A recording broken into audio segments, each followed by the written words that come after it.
Hello and welcome to Food for You and the Planet, a fresh new podcast that explores healthy and environmentally sustainable food solutions. This podcast is brought to you by Healthy Plan Eat Online Farmers Market. I'm Dr. Rosemary Ostfeld and I'm your host. Together, we'll hear from leaders in environmental science, agriculture, medicine, nutrition, entrepreneurship, and more. Be sure to hit the subscribe button to hear all the latest in healthy and sustainable food with Food for You and the Planet. Today's episode features Francesco Tubiello, PhD, Senior Statistician and Team Leader, Environment Statistics at the Food and Agricultural Organization of the United Nations. Francesco received his PhD in Earth Systems and Agriculture from New York University. At the FAO, his responsibilities include oversight, maintenance, and development of FAO corporate agri-environmental databases, including fertilizer, pesticides, land, and greenhouse gas emissions. He has been a lead author for IPCC on agriculture and climate change issues since 2003. Thank you so much for being here today, Francesco. Well, thank you, Rosemary. It's a pleasure. So we'll start off with the first question. What is the FAO and what types of work does it do? Well, the FAO is a specialized organization of the United Nations system. It's based in Rome and has a focus on food and agriculture, as the acronym indicates. Its main mission, in fact, since it was founded right after the Second World War, is to ensure that there is enough food on the produced on the planet for all. And therefore, one of the first goals has been that of eradicating, reducing hunger and now eradicating under the new 2030 Sustainable Development Agenda. So the main focus has always been to provide technical support to countries and advice on how to reach those goals.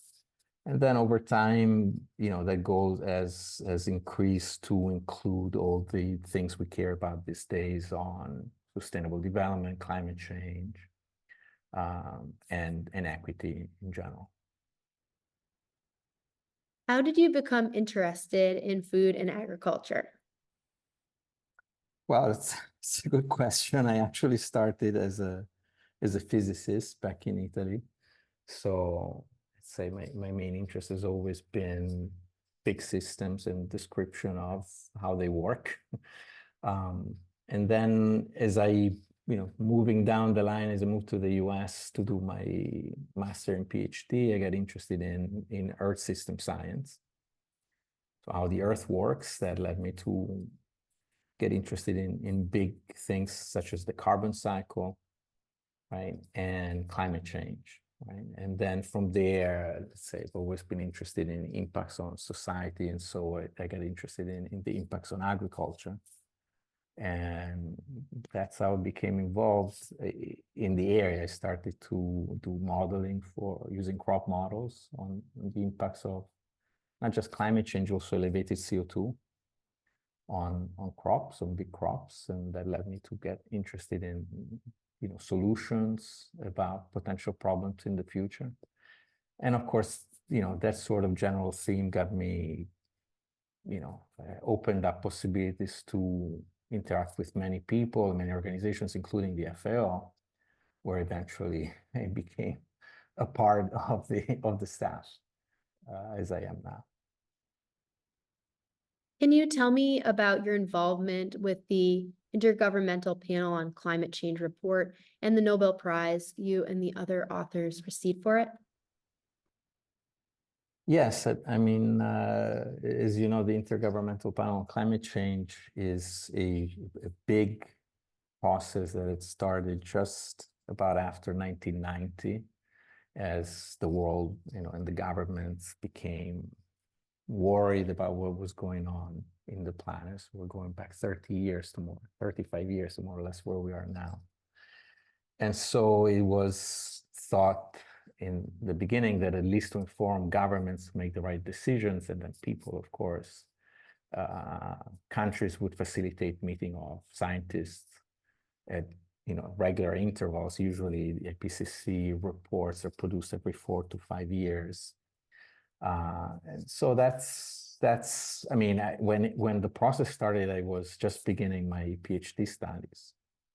And my department happened to be one of the small places in NYU that was producing and providing information to the first reports. And I guess that was part of my involvement into the whole process. And then fast forward about 10 years later, after I got my PhD in 95, I think I participated to the first IPCC in 2003.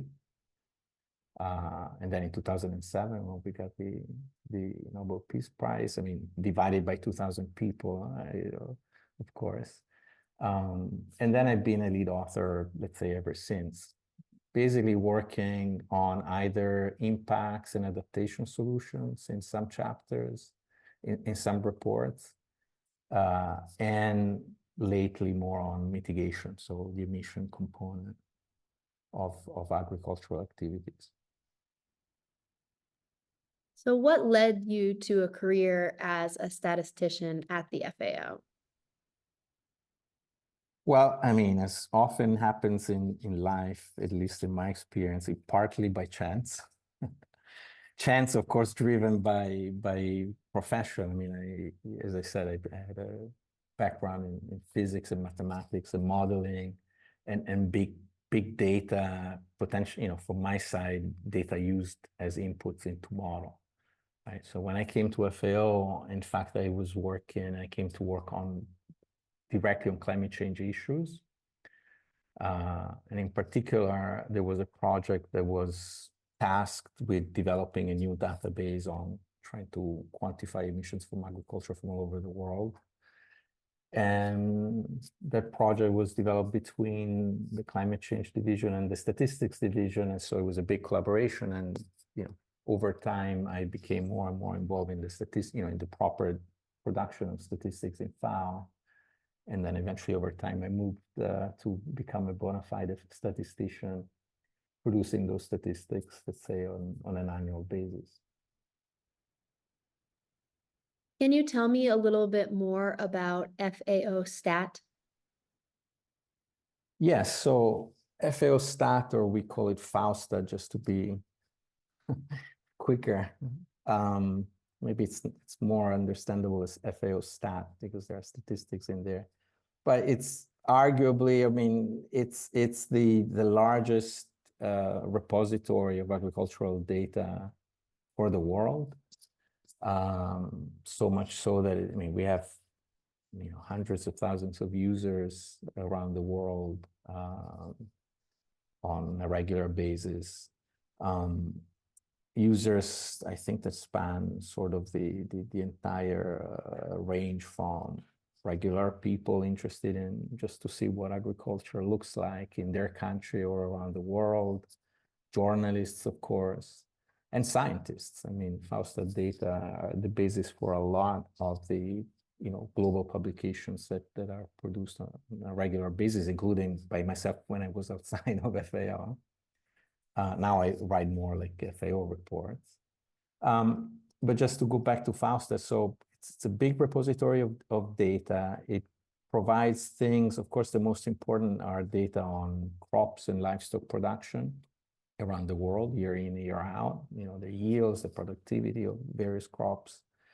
There are some 180 plus crop species covered in the database. There's information on economic activities in agriculture, and then there are the components that I cover, which are more sort of the environmental side of agriculture. And so we collect data on the use of fertilizers around the world, pesticides, like you said in the intro, land use, which is quite important just to figure out, how much land is used in the world for agricultural activities or irrigation. Yeah, and then we can talk about it later in other more modern, let's say, products such as greenhouse gas emissions or sustainability indicators. How does the FAO gather key data that appears in FAOSTAT? So there's really two channels. So the basic information, the one that really, cuts at the core of the mandate of FAO of collecting and then making this information public is information on basic things, for example, the fertilizer use. And so we collect them from countries directly, right? So one of the advantages, let's say, at least from my professional perspective of being at FAO, rather than being in a university, we have a direct link with countries, right? Being a UN organization, countries are member states, right? They have a lot of benefits being member states, but they also have obligations, one of the major obligations actually is inscribed in Article 1 of our Constitution when they become members, is to provide information to FAO, sort of, so that FAO can then go out to the world and produce public goods. So we send out questionnaires. I send out 3 questionnaires. My team, of course, sends out 3 questionnaires every year, as we discussed before, 1 on fertilizers, 1 on pesticides, 1 on land use. We send them out to 205 countries and territories, so there's 195 plus countries, but then some territories, for example, Greenland, that have their own statistical office. And so we provide data. I mean, we send them a separate questionnaire. And then, yeah, we send these out. I mean, just for your listeners to add a little bit of practical detail, we send them out every year in October. Right? And then we have about a 9-month cycle where at the end of June, in fact, I'm in the midst of the final analysis of data to be disseminated in June, the new data gets public on the database.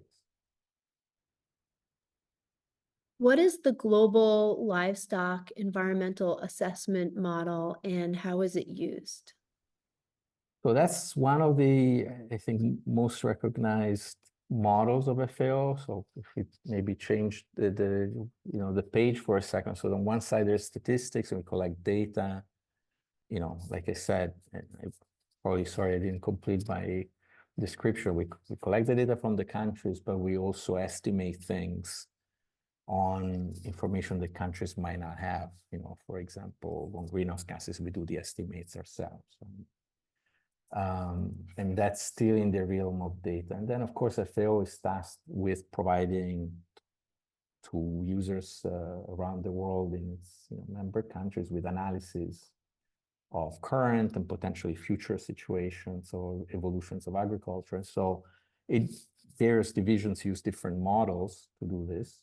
One of this is the animal production division that has this model that basically simulates the herds of livestock of different species around the world, their management system according to various modes of production, from traditional to intensive, and then tries to say something about both the production levels, their impacts on the environment. Lean was particularly designed to connect the production to the environmental impact. So both, let's say, manure, pollution, nitrogen emissions, but also greenhouse gas emissions. What are some of the key publications and reports FAO produces?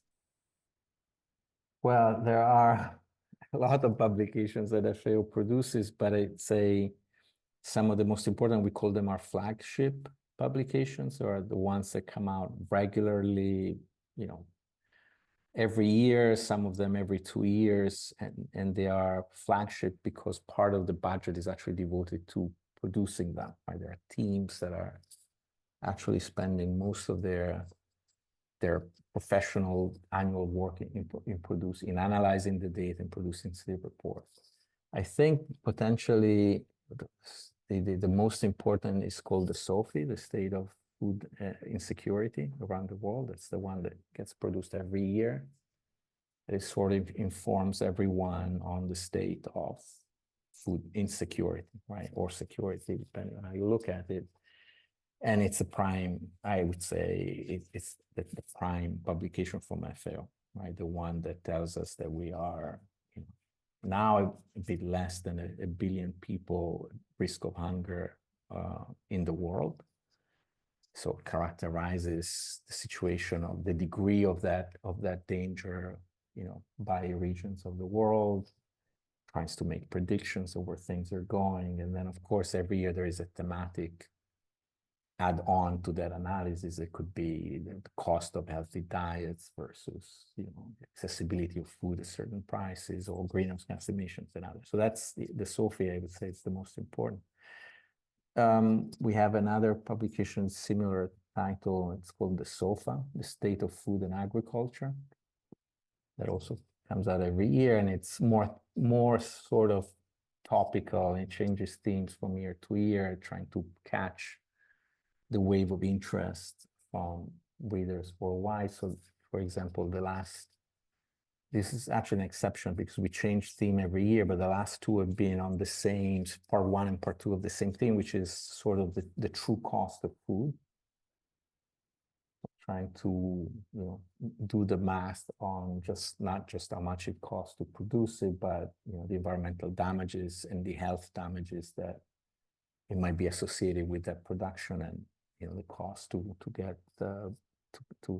get around those. And then, there are many others, but I think these two are quite important. What are some of the key environmental impacts of food and agriculture on the environment?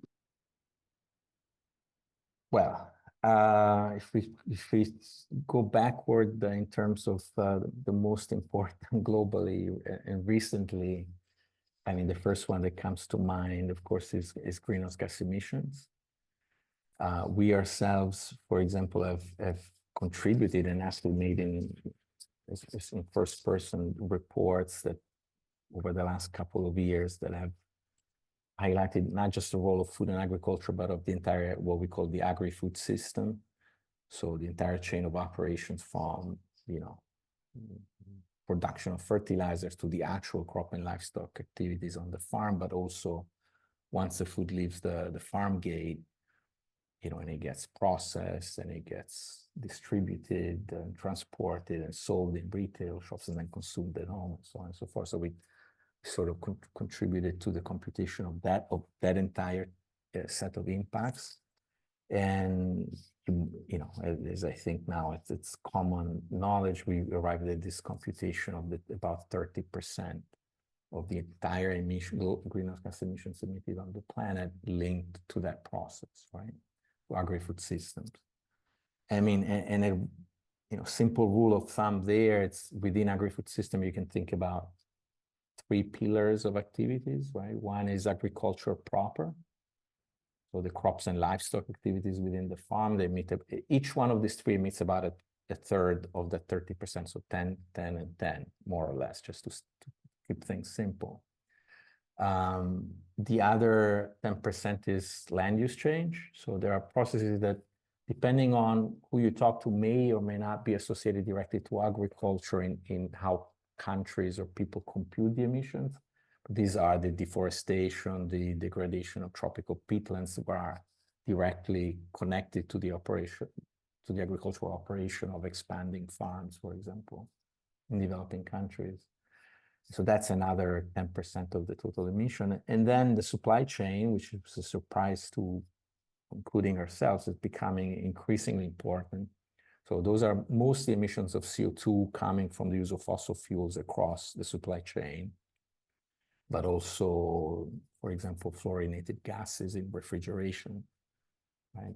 And those are being recognized and quantified as equally important to when we talk about agriculture. It's not just the crop and the cow, let's say.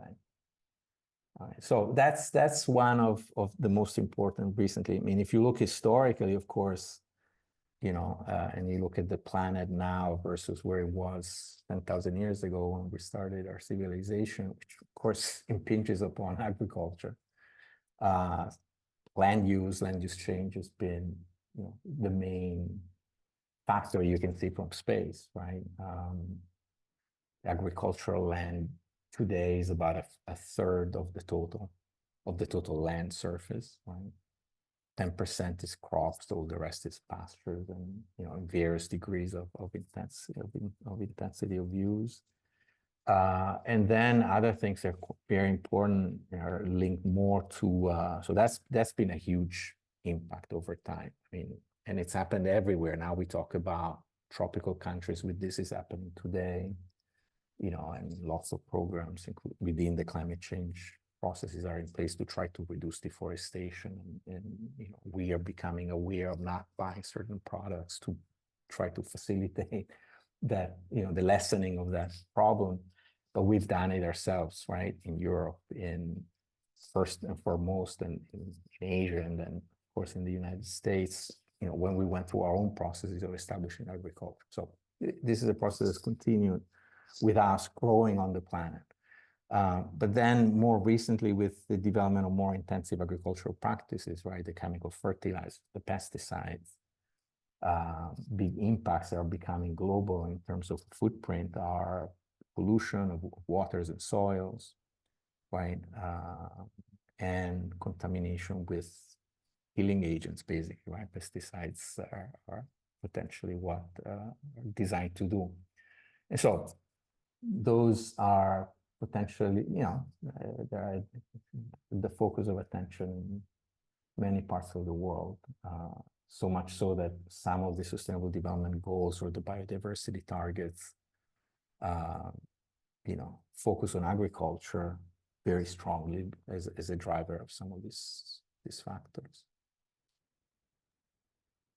How do different food production practices influence the impact on climate change? Well, yeah, different practices have different effects. So in general, if you just keep it at the level of things being used to produce food, like we said before, we've got the synthetic fertilizers applied to the soil, but also the manure that are responsible for emitting N2O, for example, in large quantities. You've got the big elephant in the room, since we're talking about animals, is the methane emitted from cows, from cows, or from more generally from animals that go through enteric fermentation, that have the rumen to digest their grasses, and so they emit a lot of methane.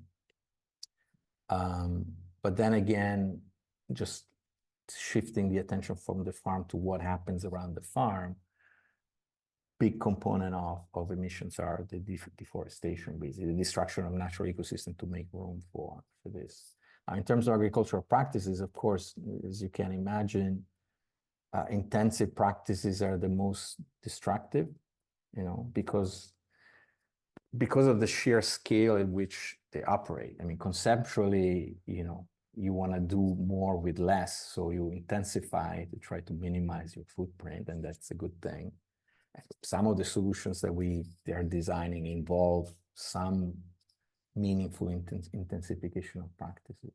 But in that trajectory of going from traditional to intensely produced crops and livestock system, given that the scale of those operations is huge, I mean, those are the ones that have impacted the most the planet.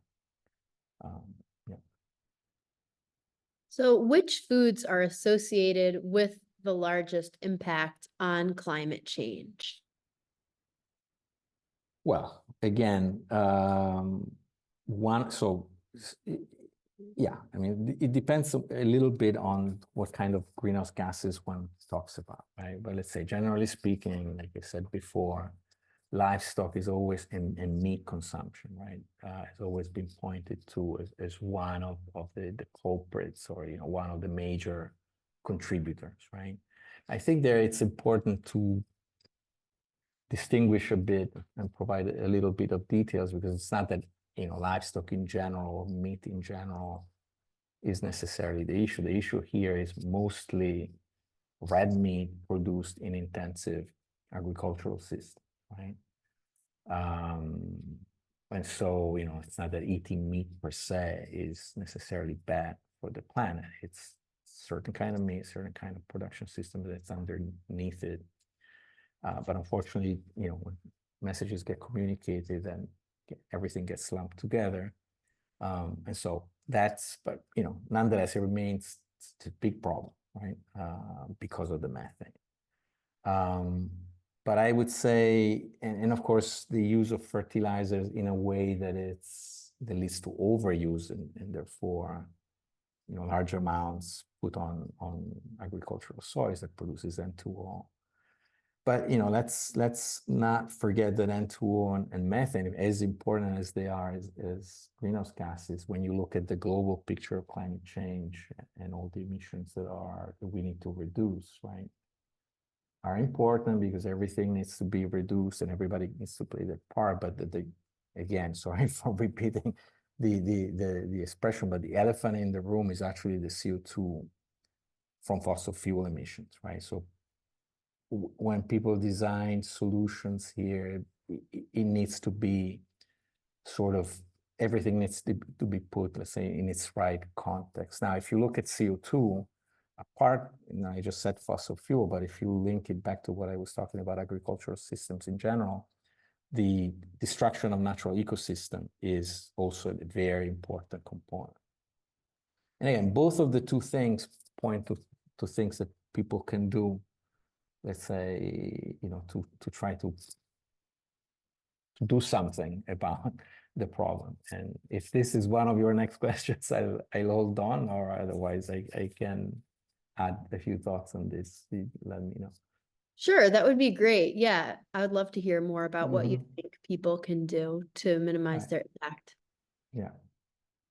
No, so I was saying, these are two things where, easy, even in the literature or in the common literature and in the common discourse come always up, right? One is, attention to diets, right?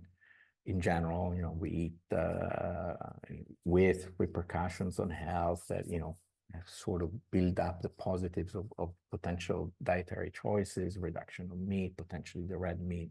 So that's some of the things that people can do to sort of contribute from their little perspective, right? Because little perspective becomes important with hundreds of millions of people do the same thing, right? But it's so choices, life choices, especially dietary choices, can have an important impact. The other one that's connected to deforestation, I think more than dietary choices, is more attention to the kind of products that we buy, right? So, and of course, business is catering to this by providing labels. Unfortunately, there's a lot of also greenwashing that we need to be very aware of. But apart from that, let's say product choice, trying to pick a product that is guaranteed not to come from a deforested area, rather than from a more sustainable production within a farm we know, can also contribute very much. I mean, I'm quite keen, my personal preference is the CO2 reduction from that kind of process. Just because I think professionally I see CO2 as a much bigger problem than other gases, but I don't want to, of course, belittle the other areas. But for example, in European, and then of course the other big component is people's choices and actions need to be guided by policy, right? Otherwise, we never get there.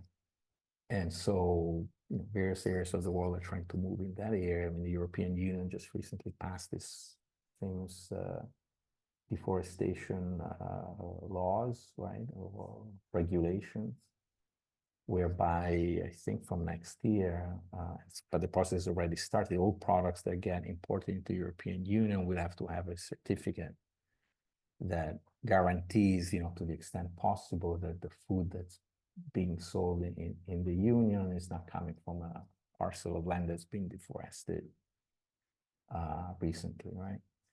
So, and as difficult as those processes are, it's obviously a huge step forward in trying to reduce those processes and facilitate the action of people in a way that can sum up to a big result.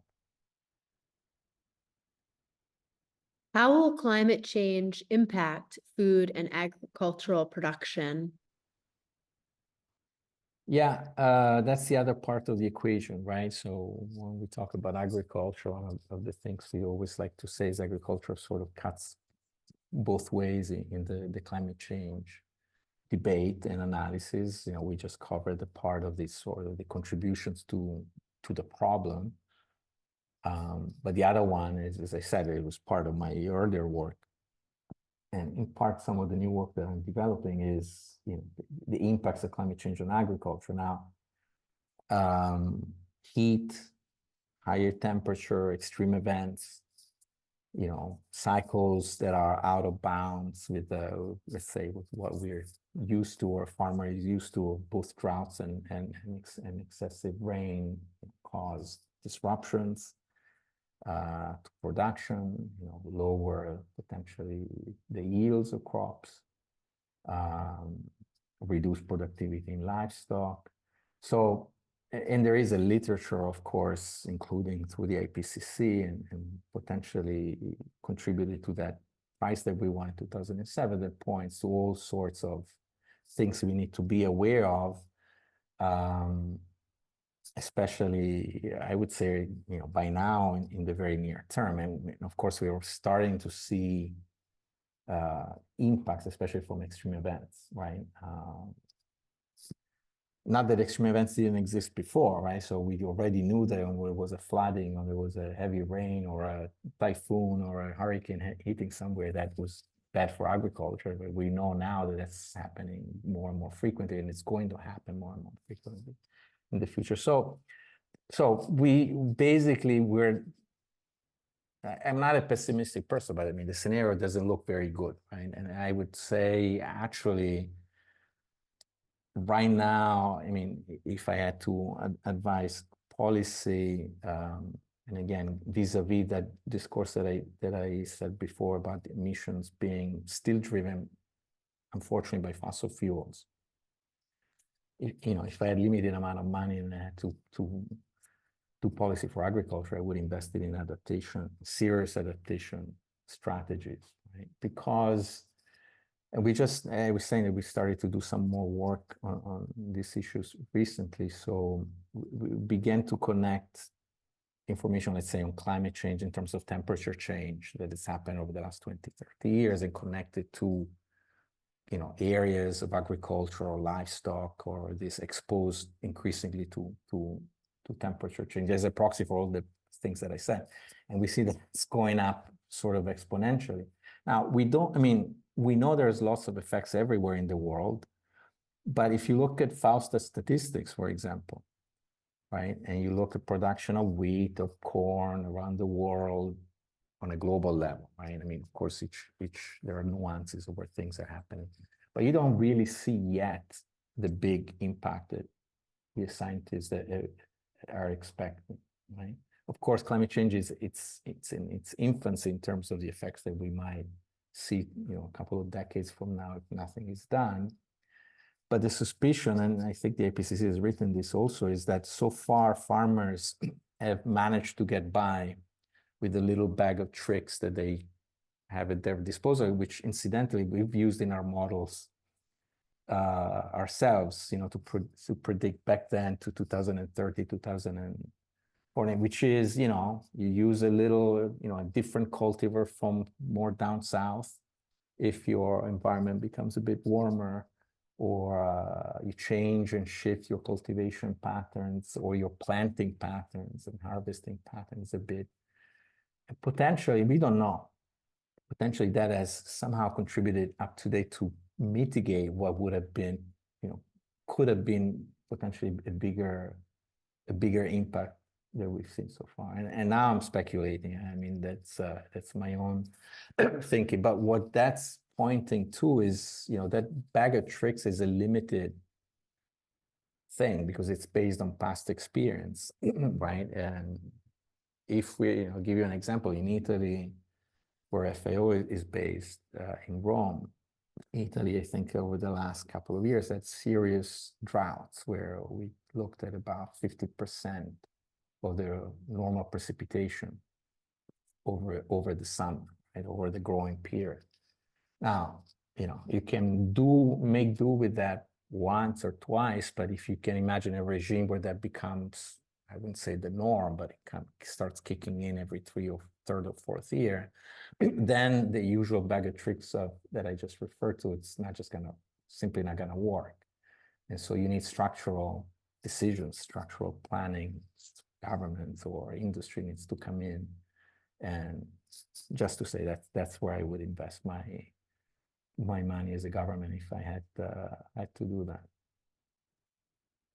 What do you see as the future of food and agriculture?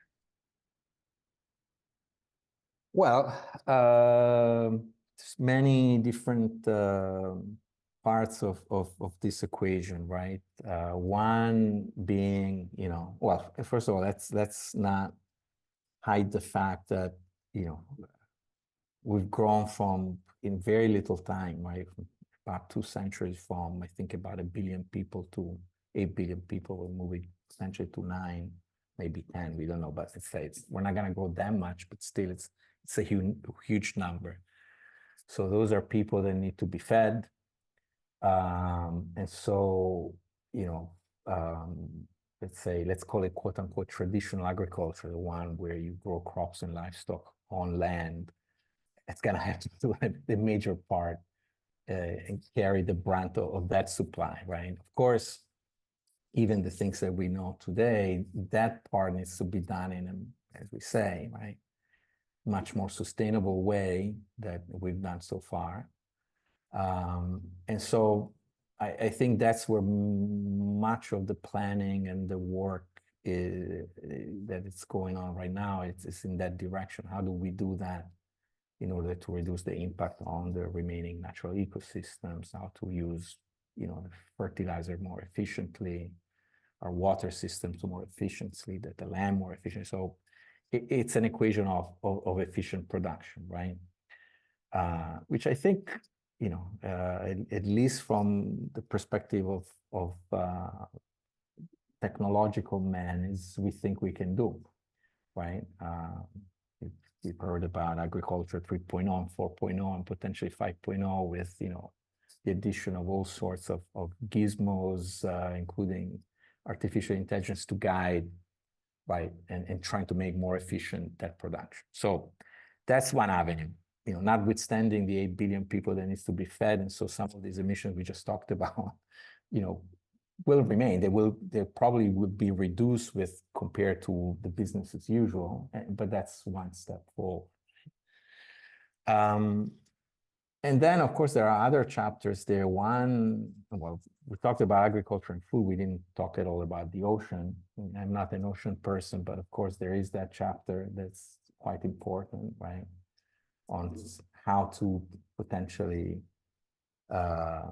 make that sourcing of food from the oceans, from the rivers, more efficient. Again, there's lots of impacts there too, right? But as I said, I mean, so let's talk technology for now. There's obviously dietary choices and behavior from people on the other side that will contribute their bit to all of this. Recognizing where are the hotspots, and now we go back on the emissions at the moment, it's key. So if we know that we have problems in transporting food over long distances, or which is not necessarily always the problem, right? But so we have data to sort of try to analyze where the hotspots of these problems are, and so maximize the supply, right, component once the food leaves the farm is also a key component. And then, of course, there are all the other new talks about, plant-based food or even synthetic food, which are on the table. And I want to comment on that now. I think we're fairly early in that stage of development. I think there's been potentially, like in every new thing, potentially a lot of hype, at least in its early stages, but even that everything will need to contribute to our problems, potentially will be a room for that too. We will see, right, with some control on what people do there in the laboratory. Is there anything else you'd like to share? No, as I said, I mean, for me, looking at this picture from the big picture of where the problems are and potentially recognizing it as a big component for people to do something. I have kids myself that will probably carry the brunt of some of the things that I've been talking about in a good part of their lives. I mean, it really, to me, boils down to more awareness, right? I don't think there's things that we cannot do as a human race, but people need to be really aware. I mean, it's not hidden anymore. And so education is quite important, I think, so that people can, on the one hand, do the right choices themselves, but also potentially vote for the right governments that understand these problems better and can, promise good solutions in the future. Thank you so much for joining the podcast today. It's been a really great conversation. Thank you so much. Thank you, Rosemary. My pleasure.